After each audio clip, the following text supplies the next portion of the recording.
Welcome to the Reality Revolution. I am your host, Brian Scott. Today we have a very interesting channeling on the subject of loving your enemies. This is a concept that we become aware of in the Law of One, but they ask in particular whether that's a choice that you make in the moment or whether it's a question of a fully open heart. And there's lots of little tidbits that come along with the answer to this question. This particular channeling was delivered on May 28, 2023, so it's very recent. Quo is a group of highly advanced civilizations that have come together and channel through a group called LL Research, answering questions of a spiritual nature. You can find a lot more information about them at their website at llresearch.org, and you can read all of these channelings and many more on that website. And it's an honor to read these words.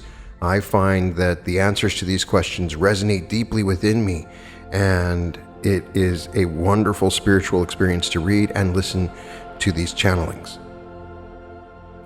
The group question for today is loving your enemies a conscious choice in the moment, or is it a state of being that is arrived at after managing to fully open the heart?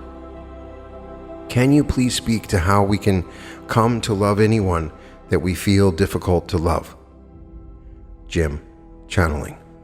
I am Quo, and am with this instrument at this time. We greet each of you, my friends, in the love and in the light of the one infinite Creator. We thank you for calling us to your circle this afternoon to speak to you of the Confederation principles that have been so much a part of this group for many years.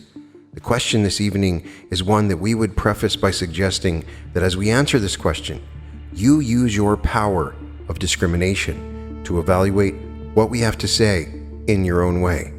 If anything does not ring of truth to you, leave that concept or word aside and take only that word or those concepts which have meaning to you, and use them as you will on your spiritual journey. This is the favor that we ask perennially, so that we may speak freely to you, knowing that you will use your own discrimination and that we will not provide any stumbling blocks for you on your spiritual path. The question this afternoon is one which is of great value at this time to all people on earth, most especially to spiritual seekers such as you, who are conscious of the journey that you are making.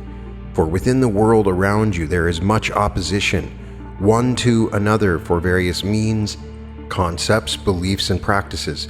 This is a third density illusion that has gone further than most in finding the seeming separation of the one Creator to be that which seems to be quite real, each then seeing itself as being somewhat separated, one from another, for a variety of reasons. So there are those which seem to be enemies, and seem to be that which one might not wish to accept for many of your peoples.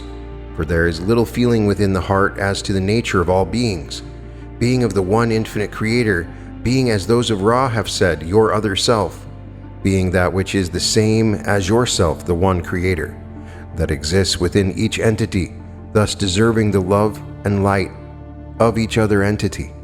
However, the veil of forgetting within your third density illusion works oh so well, so that this is not even beginning to be apparent to so many other peoples at this time. So what shall the conscious spiritual seeker of truth do in order to find a resonance, a forgiveness, an identity with any who could be considered an enemy? This is a practice which may be achieved in a number of ways, depending upon the unique nature of each spiritual seeker of truth. The way which has been suggested by many, and in the query tonight, is to make this a practice over a period of what you call time, so that you might over time find within yourself a greater and greater ability to accept all about you that may be seeming to be other than yourself, may be seeming to be in opposition to you, may be seeming to be what you would call an enemy. So what is an enemy then? It is within your illusion, one which may provide opposition to you, one which may cause you harm, one which may distort your experience in some way or another. Within your spiritual practice, and most especially within your meditative practices, we would recommend that you look at any entity that you might describe as an enemy, for whatever reason that there might be in your spiritual journey within your interaction with such entities. If there is a class of being that you would see as enemy, or an individual that you may see as an enemy, look at those entities and see within yourself if there is anything within you that is mirrored by that entity back to you, so that you feel that there is the state of being an enemy within that person. Then look within yourself and see if that quality that has described that person as an enemy to you in your own mind, if perchance there is some means by which you may look upon that quality within yourself and feel forgiveness for it, feel an enhanced appreciation of it, for having some quality within its own beingness and in the way it expresses itself that has caused you to feel it might be that which you call an enemy. Then when you seek within yourself to find that quality, look upon it as a portion, not just as a portion of another entity, but as yourself, and as many others perhaps as well. This is a practice which can let you know that whatever quality in any entity that might define it as an enemy to you is actually a quality that you can find within yourself and find forgiveness, acceptance, unconditional love. This is a means by which you might transform that person within your own perception so that you see with new eyes. You open your heart with love and accept both that quality in yourself and that person, so that the enemy is no longer an enemy. That you see them as a portion of yourself, as one infinite creator that has made all that there is, that it might learn from itself and by itself, and through your actions, thusly do you serve the one creator, your enemy and yourself. At this time, we will transfer this contact to the one known as Austin. We are those of Quo. Austin channeling. I am Quo, and I am now with this instrument. We would offer our extreme joy and gratitude to this circle through this instrument, for we join this circle and share in the love and light that has been generated over these past few days that you have joined together in seeking and in open hearts. We have been with you as we are drawn to the joy and light generated as you come together, and the love flows freely and openly between each other self here. In contemplating and imagining how you may come to love those who seem to be your enemy, those who seem to be more difficult to love, we ask you to remember moments such as this, where the love flows freely, where it seems almost impossible to label any other self as an enemy, to remember the joy of coming together in this setting and recognize that this is the nature of creation. This is the nature of the Creator, and the Creator is within each here and within any who may find difficulty in loving. However, we understand that as you go back to your daily round of activities, return to your lives with such busyness, such a whirlwind of societal issues and disagreements and conundrums and so many pressing situations that seem to drive division among self and other self, that the love that flows so freely is not always as accessible. To explore this notion, we would go back to a point in time in the evolution of the Creator within this octave, before what you know as the veil of forgetting was discovered. The entities within the third density during this period of evolution of your octave experienced the free flow of love and joy, similarly as you have experienced here. And it is a state that we are honored to exist within in our density, for we do not have the gift of the veil of forgetting. We call this a gift because those entities who existed prior to this veiling, though the love may flow freely and each other self may reflect the face of the Creator back to self with ease and without any contention, this was an insignificant experience for each entity, for there was no other mode of being. There was no contrast with which to experience the creation. There was no difficulty to overcome, and so that free flow of love and joy became what you would call a stagnation. It was an experience for the Creator that was not as significant as was hoped for by the Logi who designed the archetypical mind of these entities. So as the sublogi progressed in experimenting and offering the love and the light of the Creator to their own creations, the veil of forgetting was discovered. This precipitated the most significant and important development of your octave, and the Creator began to experience itself in a more essential and meaningful way. And it is because of this development that you can even begin to conceive of any other self as an enemy, that you can even begin to consider that any entity is more difficult to love than any other entity. This may seem more of a curse than a gift, as we have called it, because it is because of this challenge presented by the veil of forgetting that the love discovered within such a state became significant and struck to the heart of the Creator, because this love was found without the knowledge of the Creator, and so it was as a new discovery within the creation. And this is the experience the Creator desired. And it is this desire that spawned the creation, the entire reason the Creator cast itself out and created what you experience as the creation, so that this essential experience could be discovered as if it were new, as if it were fresh. As you contemplate what it means to love an enemy, what it means to love any who seem more difficult to love, we ask you to remember that desire and hold on to that desire. We believe that desire that you have to love through a difficult situation is itself the love of the Creator. And the process of discovering that love for those who seem unlovable is indeed just that, a process that unfolds for a reason. If you feel that you have failed, if you feel that labeling any as an enemy is contradictory to your heart's desire, we encourage you to have patience with yourself, to come to understand yourself as a veiled being with your own intricacies, with your own biases.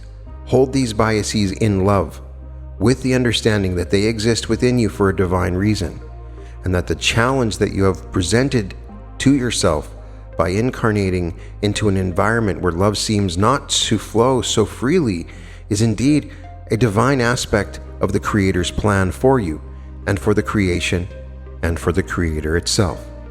And as you go through this process that we have described in attempting to realize that those you look upon are simply a reflection of the Creator, and of you, and all that you cast your gaze upon may be seen both outwardly and inwardly, we ask that you protect that flame of desire to love, and always use it as a cornerstone or a touchstone as you go through this process, for it may be a difficult process. It may take many sessions within your lifetime. It may take many years. It may take many lifetimes to come to an understanding of love that eliminates your ability to label any as an enemy, to see any as more difficult to love. It is not intended to unfold in any precise moment, but instead is intended to be a journey of the Creator. And so, to the question of if this happens in a moment, or if it happens after you arrive at a certain destiny, a certain understanding of love, we would offer an affirmation to both of these situations for that desire to find love where you cannot readily perceive it is indeed love itself. At this time, we would further explore the process and the question of coming to love your enemies through the one known as Gary. We take leave of this instrument. We are Quo, Gary channeling. We are those known to you as the principle of Quo, and we greet this circle once again through this instrument, expressing our gratitude to be of service to our brothers and sisters of this realm, many of whom are of our own cosmic family, wandering at this time in order to be of service to this planet as it is undergoing a birth into the fourth density, where this question becomes more essential, not only to the individual, but to your planetary population as a whole. It is those energies which would deny love, abuse love, ignore love, and those energies of bellicosity, of the desire to make war, to win, to dominate, to conquer, to harm another, that underwrite this chronic state of fragmentation among your population, such that you exist as tribes defined by various parameters with which you identify, be they of a national, ethnic, religious, racial, or other bias, in consciousness that sees the other self not as a part of the self, a part of the whole, a manifestation of the divine, but as someone against whom to defend, someone whose status is less than. It is, as we were speaking, a process to heal these energies. Depending upon the exercises of will and faith and the unique circumstances of the unique moment, this work can be done and is done in a moment. But to embody and inhabit this state whereby the illusion of the enemy is dissolved is the fruit of work in consciousness over time. That you recognize the possibility of this work and feel called to its fulfillment is love awakening within you. Your intellect is an ally on this journey in helping you to analyze and sift and exercise discernment. But it is the intelligence of love itself speaking to you, asking you to bring your attention to these rifts in your heart, that you may be made whole, and in turn, the world may be made whole and born anew. The work you do regarding the healing, the schisms that exist within your own being is work within the precinct of your own heart, for you cannot work upon another or do the work of another. That place where the enemy ship exists is not within the self other to you, whatever their orientation and attitudes and intentions may be toward you, but rather it is how you perceive the other self and your relationship with them, be it an individual to individual or group to group. The other self may be expressing an adversarial intention, maybe, as we had spoken previously, seeking to render harm to your body, to your mind, to yourself in some way. But enemyship can only exist within you as, shall we say, blindness, if you choose to keep your heart closed to that particular aspect of the Creator. How then to open that portion of the heart which is closed? That portion of the heart which is hurting or has been hurt? That portion of the heart which may have learned to put up protective shields, shall we say, having encountered the painful reality that others among your world do not always hold your highest and best intention in mind, especially in the young years when the self is felt to be powerless and dependent. We can only offer philosophy and reflection for your contemplation, but we do so from a vantage point which is not troubled and in the firing line as you may see it. In the difficulties and torments that visit the souls upon your world, we would suggest a couple of points for your consideration. One of which is that you consider those among you who feel have demonstrated and embodied this love which dissolves the relationship or the opaque conceptualization of enemyship by that quality of love that pours forth from their eyes from the way they receive others. Maybe the self is you. Maybe the self is known in the pages of your history. Maybe this is a dear friend or a loved one.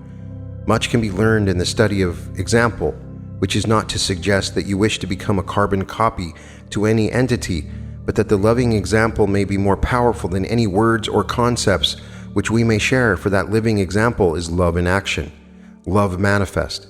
It is not difficult to speak about this. It is very difficult to demonstrate this in your illusion, so much so that in the particular configurations of your societal settings, entities of this stripe seem to be the exception rather than the rule often, though that will change and what you perceive as your future. They who understand that the other self who may have oppositional energy is not an enemy has learned something very valuable about the illusion through their exercise of will and faith, has broadened their perspective in the trust of the underlying oneness of all reality.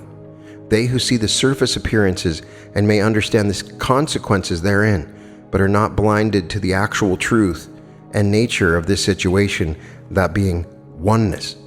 Their embodiment is itself a teaching which may be gleaned, that which can be brought into one's own heart for contemplation. The way shower shows the way. The entity who flies shows others the possibility of flying. Each of you, as you do your own work in consciousness to expand and to heal and to open your heart, is such a being to others, inviting all to fly with you on that great journey toward the Logos. We would also suggest, before passing this contact, that the self may consider undertaking an exercise for they who are perceived as enemy in consciously holding that other self in the light and wishing for them nothing but well-being, joy, wholeness, and that the highest and best may unfold for the self. Though in first attempting this exercise, one may not feel fully sincere. One may not feel the emotional backing to this exercise and instead feel judgment arise, resistance emerge, or desire even to inflict pain on they who are perceived to have inflicted pain upon the self. Nevertheless, you have been called to heal the heart. You have heard love's whispering to you, asking you to this quest. So by conducting this exercise within, one is alerting a primal intelligence within themselves, that is the intelligence of the Logos, which will guide one upon this journey, providing all the resources that are needed. In conducting such an exercise, one is ringing the bell of the hosts of heaven, which listen with sensitive ear to this work, that they may lend their support, however they may land, whether in the form of insight, the form of dream, the encouragement of synchronicity whereby the self may encounter those circumstances which may support the healing of the heart. And that insincerity, we assure you, my friends, will become sincerity, will, if practiced, consume the heart with the fire for and of love. It will, if continued, become actual, such that the self really does wish the well-being, health, and wholeness of the other self, whatever their actions may be.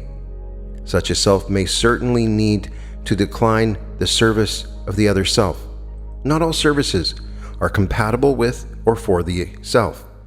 There is ever the balance of love and wisdom, but there is much work to do in the heart, in the accepting of the other self as they are, knowing that what they do or don't do is of the Creator, is not outside of the Creator, is part of a grand play that has a tutorial and evolution facilitating purpose, and unfolds against a backdrop of perfection, always such that the self can exercise an overall trust in the Creator. At this time, we would transfer our contact to the one known as Trisha. We are those known to you as Quo. Trisha channeling. We are those of Quo, and we are now with this instrument. Through this instrument, we wish to convey our deepest gratitude and appreciation for each in this circle, for the showing up, for the authenticity and vulnerability, for the true expression of self. Each entity here has embarked upon by joining in spirit and in heart in this circle. It is through connections such as this that the lonely seeker may find a partner or camaraderie on their journey towards the one. And we are so inspired to see that blossoming of familyhood. And while we recognize that there are these beautiful moments of connection and familiarity, we also understand that in this density of experience, especially on this planet at this time, self and other self may find themselves in a dynamic of enemy and enemy, victim and perpetrator, hurt and the one doing the hurt. As has been spoken previously, these are simply labels. These are sound vibration that those within this illusion use to separate yourself from other self. When we say this, we do not mean to diminish the experience that comes from that dynamic, for that experience is itself an immense gift, an opportunity to learn, to accept, to grow, to love, and ultimately to know. But if you boil it down to its component part, that would be the one infinite Creator, we realize it may be difficult in those moments to recognize the other self as the Creator, to see the mirror, to accept the other self as self. Therefore, we suggest that along with the various practices that have been discussed, that you in those moments of feeling hurt, of feeling that you are in a dynamic with another self that one may call an enemy, that you find within that moment the space to be gentle with self, to realize that this is but a fleeting second, fleeting moment in this cacophony of experience, that it is part of your path to understand the self. And in that gentleness, reflect that back towards the one you consider an enemy, not only seeing the mirror within them, but seeing the hurt within them as well. For you see, those who inflict pain upon others are often hurting themselves. They are often coming from moments of feeling hurt, feeling like a victim.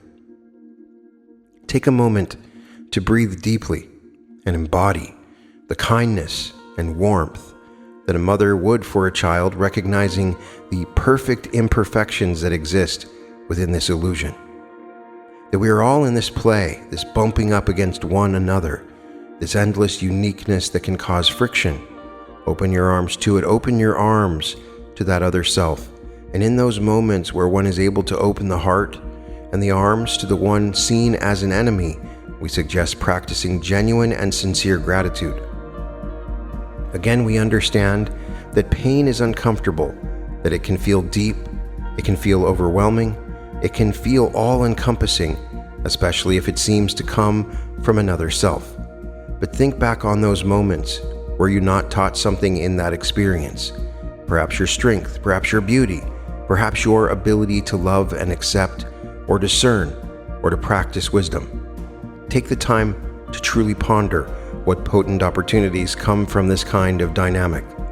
Not that we encourage self to intentionally act in hurtful ways, but that when self feels as though one is being hurt by another, that it is seen for the true gift that it is, this lesson to ponder, to consider, this doorway to walk through to release the vines that ground self in this illusion. Those vines being the ones of ego and identity, seeing self as being hurt and other self hurting self, but seeing it for what it is truly, this cosmic universal experiment, the Creator further knowing itself, further experiencing itself, further dancing with itself. When one can recognize the gift they are in, as the instrument said before, sit and send light and love to that other self, recognizing their pain or their distortions and realizing that it all comes back down to love and unity. Wish them well. And in the process of wishing them well, it is okay to wish yourself well. It is okay to honor your pain. It is okay to feel your pain. And it is also okay to love and accept your pain. And loving that pain, though uncomfortable, can be a beautiful step forward for you in your journey, knowing that you are intentional, you are strong, you are worthy. What an amazing, and we hate to use this word again, for we know this instrument has used it quite a bit, but what an amazing gift that you got to experience this pain that you were strong enough to experience, this dynamic that you were destined to have this experience. How lucky you are. See it for the beauty that it is. Once you find the space to truly love that pain, love that dynamic, and accept it, you find space to do the same for the other self. And in that space, you may find that the hurtful actions don't hurt. You can see them for what they are. You can release the battle of identity, of separation, and simply embody the love and light that perhaps the other self dearly needs, mirrored back to them with a gentle and warm touch, of course. My friends, we sincerely appreciate the vulnerability of this particular question to recognize that in this illusion, there is this dynamic that exists. We appreciate that you intend to discover ways to balance that dynamic, to understand that dynamic. And in that very intention, my friends, you are on the path towards the balance and towards the unity which you seek. Perhaps this final thought goes without saying among those in this particular spiritual configuration. But we just ask that you remember that love. Love is all that there is. Let that be your guiding light forward, and all else will fall into place. At this time, we shall take leave of our instrument and transfer the contact to the one known as Jim. We are those of Quo. Jim channeling. I am Quo and am once again with this instrument. We would thank each of the instruments for transmitting a portion of our response in their channeling of the answers to the query tonight. We have attempted to give each of those present a jewel with various facets upon it, means by which you may transform an enemy to yourself to love. This is the great journey each of you is on within the third density illusion. For the seeming separation that can create the potential of an entity being an enemy is that separation that eventually is made one by love. And you each have open hearts that may channel that love of the one infinite Creator freely and fully to all of those about you and to yourself as well, for all are one. At this time, we shall take our leave of this instrument and this group. We leave each of you as we found you, in the love and in the light of the one infinite Creator. we are known to you as those of Quo, Adonai, Vasu, Boragas. So we get a powerful teaching on ways that we can learn to love the enemy. And oftentimes we can learn this within meditation. We struggle. We have somebody in our family, in our life, where we work, that seemingly is an enemy, that hates us, that is working against us, and in some cases can be violent and scary and endanger our very lives. And the most difficult thing that we can do is look at that person and find love for them. But if we dig deep, as we learn in this teaching and in so many other teachings, if we can dig deep, we can see our enemy within ourselves. I promise you, anybody that you see on the news, people that you hate in politics, maybe there's an actor that you hate, somebody that you hate.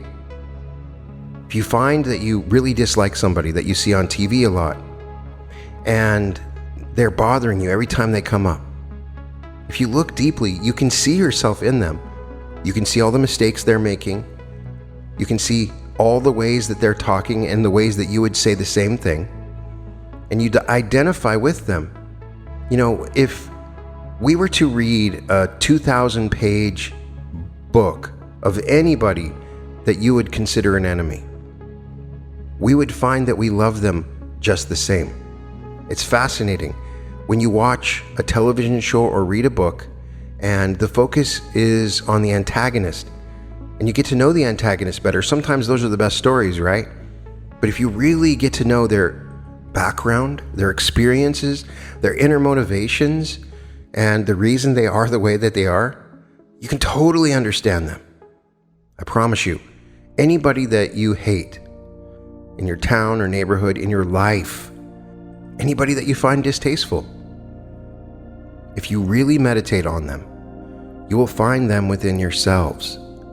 And if you got to know them, you would find something about them that you would understand. Yes, you don't have to serve them, as they say here. There is a balance between love and wisdom. You don't have to bend over backwards to serve your enemy, but you can find the love in your heart. And as we've been told in numerous channelings from Quo, if we can eventually resolve this hate within our hearts, we can change the whole world. We can move towards global peace, an absolute movement towards higher densities within ourselves. And that is coming to terms with our enemy. And that comes from an open heart. There's a process of opening the heart. And this process allows for an understanding and ability to love.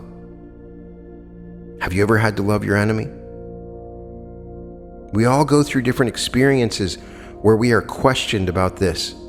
We are given different experiences and we are offered the opportunity to love the enemy.